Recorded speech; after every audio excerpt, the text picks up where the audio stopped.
Yo, yo, yo, what's going down? It's your boy Lump Dog. It's the Pimps, Players, and Hustlers Fantasy Football League, aka P.P.H. Weekly Commissioner Message, Week 1, 2018 season. Woo! Can you believe it? Week 1's done already. All that waiting, all that ranking, all the mock drafts, and all that. And finally, Week 1 is completed. It's in the books, ladies and gentlemen. We have our 6 winners and we have our 6 losers. Ah, so first off, I just wanted to get into a few housekeeping items because this came up on Sunday. We know that player lineups lock 5 minutes before game time. I will change your lineup in that 5 minutes if you call or text or do something to timestamp that you're requesting a lineup change before that ball is kicked off. But once the ball is kicked off in that game, there's no lineup changes. Sorry, can't do it, won't do it. Complain, bitch, whine, all you want, but it ain't gonna happen.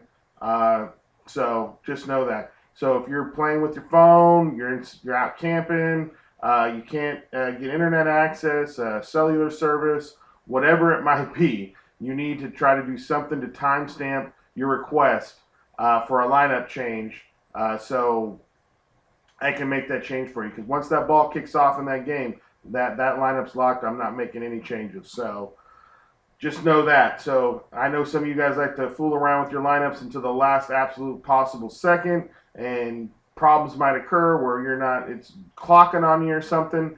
Don't wait. Don't wait to try to figure it out yourself what the problem is. Give me a call right away. Give me a text right away, and I'll make that change for you. Again, just needs to be timestamped. So I hope we're all clear on that.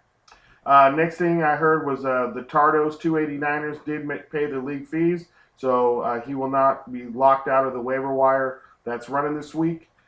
Speaking of the waiver wire, there was a glitch this week. CBS sent out a email about it that the players, I guess, weren't on the free agent, or there was a waiver claim made inappropriately, so they reset those rosters and those waiver claims and those free agent pickups. So waivers will run tonight for everyone out there. So make sure you get them in tonight, and it should run normally. Hopefully, we don't have this problem again during the season. Other than that, I mean, there's not really much going on. Just glad to see football back. Good first week. So speaking of the week 1, let's go ahead and get into those games. All right. So first game on the dock here. Who do we got? We got the Juggernauts taking out Patty's Playboys 127.97 to 94.43. Can I just say that I hate that our league has moved to decimal scoring? I think it's really stupid. I don't believe that. So the argument is all yards matter, but we don't do return yards or punt return yards. So all yards don't matter. And to me, the only yardage that matters is the 10 yards when you get a first down, because you can get 7, 8, 4, 3 yards all day long, but unless it equals up to a first down, 10 yards, it shouldn't be worth anything except the quarterback, dare boy. I don't know why I have to make this caveat to you. I like 10 yards except for the quarterback, where I like it at 15 or 20 yards per point. But anyway, it is what it is, and I think it's pretty dumb, though, because I have to sit here and say 127.97 to 94.43. Anyway, it's the way the league voted, so we'll live with it. Juggernauts gets the win. Drew Brees, man, I was really concerned about that draft pick right there at the 5th pick overall with Drew Brees, but really showed out with those 49.27 points. Lamar Miller with 10.9 for the Juggernauts, and then 22 for Michael Thomas. That's a real sneaky combo that the the Juggernauts got there with Brees and Thomas. That could be deadly. It was this week for them. And then the Bears defense with 23 points. They were chugging along pretty good, but Aaron Rodgers came back. Luckiest man in fantasy football has him, so we'll get into that a little bit later. And Jeff Goff for the Patty's Playboys, 27.53. Patty's Playboys ended up trading Aaron Rodgers for Jeff Goff and Jimmy Garoppolo.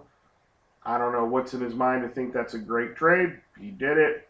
It is what it is. He got 27.53 from Jeff Goff, and he got 94.43 points this week. So anyway, big letdown for both the running backs for Patty's Playboys with only 2.8 from Ty Montgomery and 5 from Devontae Freeman. Juju Smith-Schuster showed up big for him at 12.9. He fell in love with them last year. A.J. Green came through with him with a solid 12.2 points. And then the Patriots D with 15. So not a good showing, though, with only 94 points, 94.3 points. 94.43 points. Excuse me. Sorry.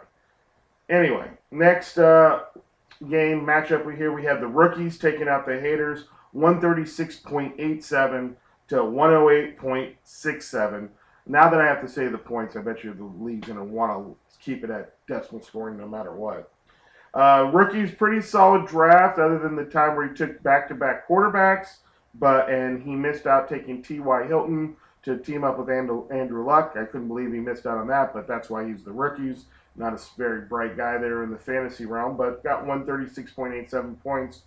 30.97 from Andrew Luck, so that's pretty good. Both his running backs came through. Todd Gurley, 21.7, got Gurley with the third pick overall, so that's pretty good. Sweet fell to him. Jay Ajayi, 20.2. Got to be concerned, though, Jay Ajayi's touchdown dependency, because if without those 2 touchdowns, he doesn't anywhere get close to 20.2 points. We'd only have like about 8 points. Cooper Kupp comes through with them and on Monday night with 12.8. Demaryius Thomas, 12.3. This kicker, Vinatieri, with 12 points. And then the Steelers D with 23. And then Tom Brady for the haters at 33.67. Matt Breida and his other running back, LaShawn McCoy, ouch. I mean, this is a brutal running back core. 7.3 points combined between the two of them. This is the guy, by the way, who the haters is our owner, who's into the counter protesting. Oh, the players are kneeling and they're disrespecting the flag. I'm not watching football. I'm going to show up to fantasy football, though, and draft Jerick McKinnon, Bugak, and went full senior moment, just full meltdown. Couldn't pick a pick. Took him like a half hour to finally make another pick. It was pretty funny during the draft. I mean, just total senior moment and just awful all around. Anyway, Robbie Anderson with 10.1 for him, 16.3 from Gronkowski. He does have the Brady-Gronkowski combo, but not much else around there going for him. And then the Ravens defense with 30 points. I wanted just to make a point here about our defensive scoring because I've been trying to say that our defenses are way too powerful. I mean, just 30 points from your defense is crazy. So what I wanted to do is I wanted to try to lower our scoring for defenses just a bit. I mean, our sacks for our sacks are 2 points per sack, and I think we should to lower it to 1 point per sack. So, for instance, the Ravens defense had 6 sacks, so they got 12 points from just sacks. Crazy, right? I mean, 6 points is great, right? So, for them to have 24 points is a little bit. I mean, that's still a great score, right? 24 points from your defense. I just don't feel like sacks should be 2 points because it's just inflating that score from 24 to 30. And I mean, 6 sacks, you're getting a reward. You're getting 6 points. I don't see why you need 12, especially nowadays when quarterbacks are throwing the ball 45, 50 times. But I'll make that argument at the rules meeting. No one likes it right now, but it is what it is. The rookies beats the haters, puts the haters kind of in their place. I mean, he's at the bottom of the league where he kind of belongs. Anyway, in the next game, we had the Suckholes take out the Brewdogs, 136.97 to 115.43. Now this guy's the Suckholes, man, owner Z Money, luckiest man in fantasy football. I shit you not. I have not seen a more lucky person in fantasy football. And just in the first week, his luck comes through. He gets injury from Mike Evans, who looked like he was going to go out, and then ends up coming back in, catches like a 50-yard touchdown. And then Aaron Rodgers shit in the bed for the first half of the game. gets his leg injured, looks like he's done for the season, gets carted off, comes back, throws 3 touchdowns, ends up with 38.57 points, and he gets the weekly. It's crazy. I can't believe how lucky this guy is. He got 19.6 from Melvin Gordon, 12.3 from Quincy Nunwa. That was a good sneaky pick, though. I will give him that one. That's real. That pick showed out well for him on Monday night against the Lions. Again, Mike Evans with 21.7, 10.6 from T.Y. Hilton, 12 from Justin Tucker, and then 16 from the Jaguars D. Dareboy and Brewdogs had a pretty solid draft. I can't really clown them for too many picks other than their Hakeem Hicks picks from the Dolphins. But, man, he returned a touchdown on kickoff, but we don't get points for it. But, hey, good pick. I never heard of him, so maybe it works out. Maybe it doesn't. Maybe he turns into something. He had Cam Newton with 22.53. Dion Lewis, man, this is another start that I got to give props to Dareboy for, because I didn't know if he was like looking at the matchup, and because he has Marshawn Lynch on his bench, and thought, okay, well, Marshawn Lynch is going up against a tough defense in the Rams, and Dion Lewis is at Miami, and I should go with Dion Lewis. Or did he just let it roll and Dion Lewis was in his lineup and he just didn't look at it and just went ahead and started? Either way, got to give it to him. He went with Dion Lewis, so 17 big points for him. What he should have done is started Marshawn over Kareem Hunt, but that's a tough call. I can't blame him for that one. 12.1 from Odell Beckham Jr., 20.5 from Emmanuel Sanders. He looks to be a beast, maybe have a beastly season this year. And then 24 from the Broncos D came through for him. Unfortunately, it wasn't enough, and came up on the short end, took the loss. Again, 115.43 to 136.97. In the next game, we got Trump's a Pimp taking out our reigning champ, the basket of deplorables, 122.87 to 103.03. Trump's a Pimp. Bert Staines went ahead. Got Kirk Cousins to give him a good game at 30.87. Alvin Kamara, beast, man. Wow. Can you believe that Alvin Kamara was the 10th pick in our draft? That's crazy. And he ended up with 35.1 points. Stephon Diggs, another combo team here with Cousins and Diggs. That's pretty good. Sneaky dangerous. So 11.1 from Diggs. And then 27 from the Vikings D. I really gave the old Staines a little bit of shit because I was like, man, the guy's a Vikings fan. He's got Cousins. He's got Diggs. He's got the I can't believe he passed up Delvin Cook in the second round, but he took Fournette, and it didn't work out because Fournette's hurt now, and he only got him 5.5. Cook didn't do much better with like 6 point something, but still, I mean, if that's your team, I just can't believe he didn't take him. Either way, he got the win, so that's good. Basket of deplorables, 15.73 from Deshaun Watson. So on Thursday night, I was getting a lot of shit from the league because we were in Vegas watching the game, and Matt Ryan was just dripping down the back of his leg. The game, we only finished with like 14.9 something points, and everyone was, oh, God, you need a quarterback. You're getting what? Doesn't look like I'm the only one that needs a quarterback now, does it? Both his running backs, beastly games for basket of deplorables. 20.8 from Barkley and then 29.2 from Connor. And however long Le'Veon Bell's out, Connor's going to be valuable. So, I mean, he's got a good running back core now. If Le'Veon Bell comes back, though, it's going to hurt him. So, you got 11.2 from Thielen, 15.3 from Antonio Brown. But then the Saints defense, ouch, -9. Ow, that's difficult. So, it is what it is. He takes the loss. The reigning champ starts off on the wrong foot. But he's got that belt, and let me tell you, that belt was getting him a lot of attention in Vegas.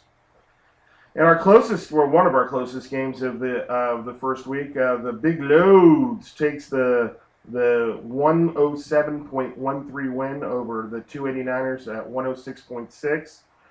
Ben Roethlisberger, 14.93. Again, he's got Phillip Rivers on his bench, so he's got a little bit better backup quarterback than mine since Winston's suspended and he might not even get his job back the way Fitzpatrick was playing. Zaya Crowell, big game from him, 24.2. Kind of hard to rely on him every week on that kind of performance, but still good performance this week. 13.9 from Golden Tate, 17.8 from Keenan Allen. I was a little curious when he passed up Julio Jones for Keenan Allen. I mean, Julio did score 19 this week. Keenan only 17.8, but it didn't really hurt him that bad. So he goes with Philip Rivers too. So odd that he didn't start Rivers this week to go with Keenan Allen. Anyway, then Eagles defense was 17. 289ers had Alex Smith with 30.4, and then 11.6 from Blessum, Jamal Landry, and then Rams with 23.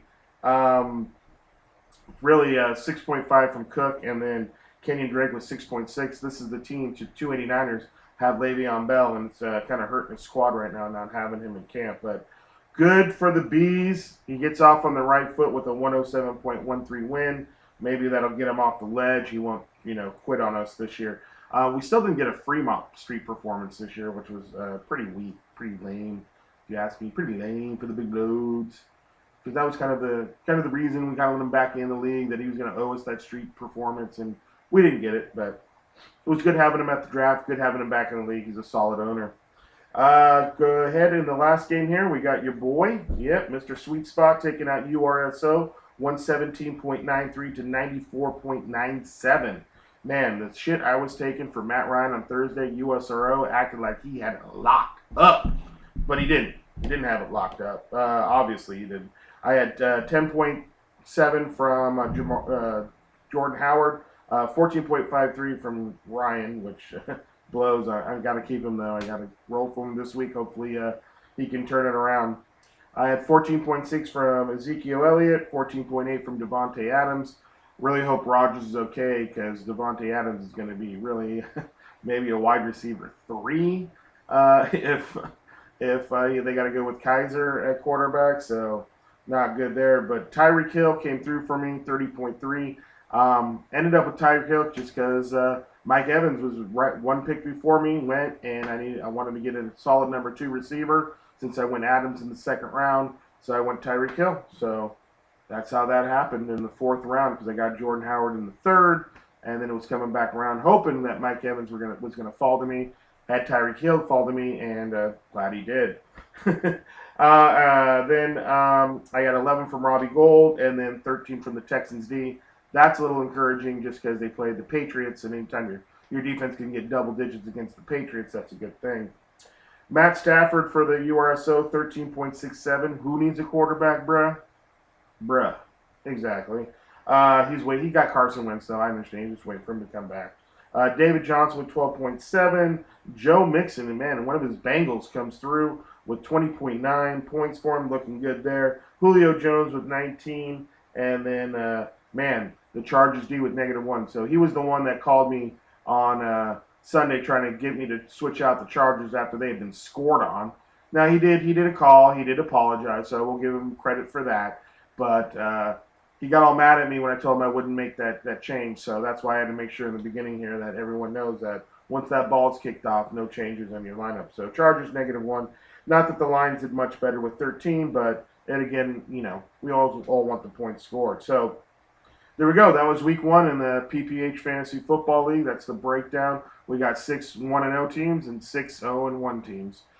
So still too early to say whose squad is the best or not, but I think everyone has a little bit of holes, other than maybe the suck holes. Because, God, man, the guy you think that Quincy Nunwa would be a hole in it, but he ends up with double digits. You think that maybe his defense might crap a bit. No. So Aaron Rodgers might go out, get carted off the field. But no, he comes back and throws touchdowns. You think maybe his number 1 wide receiver injured and gets taken off the field, but he comes back, catches a 50-yarder. So it is what it is. Luckiest man in fantasy football. Congratulations to him for the weekly win. He always ends up with positive cash in the league. So can't hate, just congratulate. So congratulations, suckholes. All right, that's enough of me. Week 2, good luck, everyone. Love Dog out. Peace.